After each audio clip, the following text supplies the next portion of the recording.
Bonjour et bienvenue dans le podcast Happy Personal Shopping. Je suis Maïté Despréaux, personal shopper depuis 13 ans et j'ai le plaisir de vous aider à vous lancer dans cette activité passion. Voici les 4 thématiques que j'ai prévu d'aborder avec ce podcast pour vous aider à vous lancer et à exercer sereinement. Tout d'abord, une partie savoir-faire. Et oui, indispensable, tout ce qu'il faut savoir pour asseoir votre expertise et exercer en tant que professionnel. Deuxième thématique, l'histoire de la mode et du luxe. Ça, c'est ma préférée.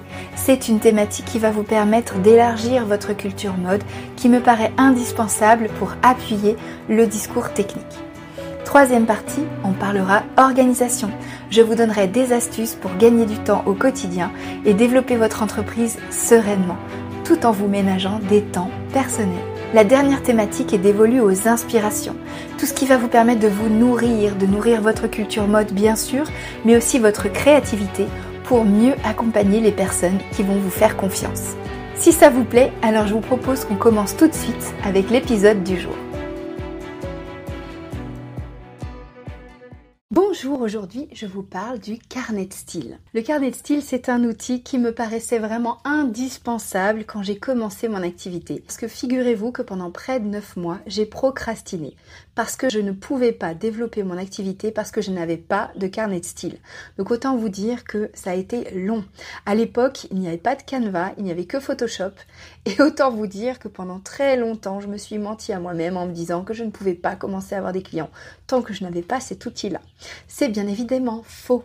Et je tiens à vous le dire, si vous êtes comme moi à l'époque en train de vous dire « je ne peux pas commencer parce que je n'ai pas d'outils », eh bien vous êtes tout simplement en train de souffrir du syndrome de l'imposteur. J'en ai déjà parlé, j'en reparlerai parce que c'est tellement important de parler du syndrome de l'imposteur. Le syndrome de l'imposteur, il vous prend et il ne vous lâche plus et c'est normal quand on est débutant. Donc pour tout vous dire, je vais vous parler du carnet de style. Pour moi, il n'est absolument pas indispensable.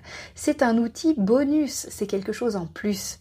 Alors après, tout dépend bien sûr si vous faites du carnet de style une prestation à part entière. Si c'est une prestation que vous proposez à quelqu'un, là effectivement on peut comprendre qu'il s'agit de quelque chose de clé. Mais si c'est quelque chose que vous faites en plus et que vous offrez aux personnes que vous allez accompagner, alors dans ce cas-là, ça n'est pas du tout indispensable. Et on peut s'en passer du moins dans un premier temps.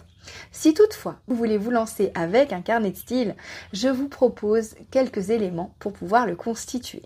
Pour moi, la première chose déjà, c'est qu'on n'a pas besoin de Canva. On peut tout à fait faire un carnet de style avec des outils comme Pinterest, un réseau social qui traite de l'image. Vous groupez tout ça dans un tableau et le tour est joué. Vous partagez ce tableau avec la personne et vous avez votre carnet de style.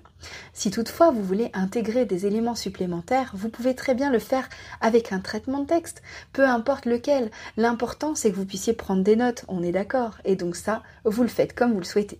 Si vous voulez aller un petit peu plus loin encore, alors dans ce cas-là, effectivement, travailler sur un carnet de style, par exemple sur Canva ou sur Photoshop, peut être une bonne idée. Mais avant de vous lancer dans la création, s'il vous plaît, ne perdez pas du temps.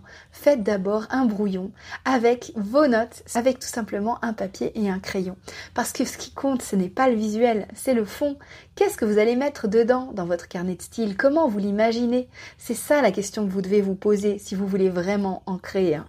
Ensuite, vous pouvez bien sûr l'upgrader, le mettre à jour et le rendre encore plus intéressant pour la personne que vous allez accompagner. Mais dans ce cas-là, c'est vraiment une prestation complémentaire et à ce moment-là, vous l'enrichirez autant que vous le souhaitez. Alors, qu'est-ce qu'on met généralement dans un carnet de style? Eh bien, on peut déjà parler de la silhouette de la personne. Quelle est sa morphologie? Quels sont ses points forts et quels sont les points sur lesquels elle doit porter son attention quand elle s'habille, si elle ne veut pas les mettre trop en avant, par exemple. Vous pouvez aussi récapituler sa taille, sa pointure. La plupart des gens ne savent pas quelle taille choisir. Ça peut être une idée aussi pour lui rendre service. De manière générale, vous allez mettre dans un carnet de style tous les éléments qui vont faciliter la vie de la personne que vous accompagnez. Donc ça peut être une liste des basiques qu'il lui faudrait, avec déjà coché ce qu'elle a déjà. Ça pourrait être une liste de magasins que vous recommandez pour elle. Ça pourrait être une liste de couleurs qui vous paraissent intéressantes. Ça peut être une roue chromatique. Ça peut être plein de choses différentes du moment que vous trouvez votre manière à vous de conseiller la personne. Donc tout dépend vraiment de ce que vous allez offrir à la personne en rendez-vous. C'est pour ça que le carnet de style n'est pas si important que ça. Il peut vraiment servir en revanche d'aide-mémoire à la personne une fois que vous avez quitté sa maison et que vous n'êtes plus avec elle pour la conseiller. Mais vous pouvez aussi faire ça par téléphone en laissant un message vocal par exemple. Donc ne vous inquiétez pas, sur le carnet de style, si vous ne l'avez pas encore fait, vous pouvez tout à fait commencer, travailler, avoir vos premières clientes et clients sans avoir de carnet de style. Il sera bien temps, le moment venu, de vous lancer et d'avoir un carnet à proprement parler. Voilà, j'espère que cet épisode vous a plu. Il était plus centré sur un outil. Est-ce que ça vous plaît? Dites-moi, c'est vraiment grâce à vous que je peux améliorer ce podcast. Donc, s'il vous plaît, faites-moi vos retours sur les réseaux sociaux, sur Instagram par exemple, ou directement en commentaire de ce podcast. Vraiment, j'ai hâte de lire vos réponses.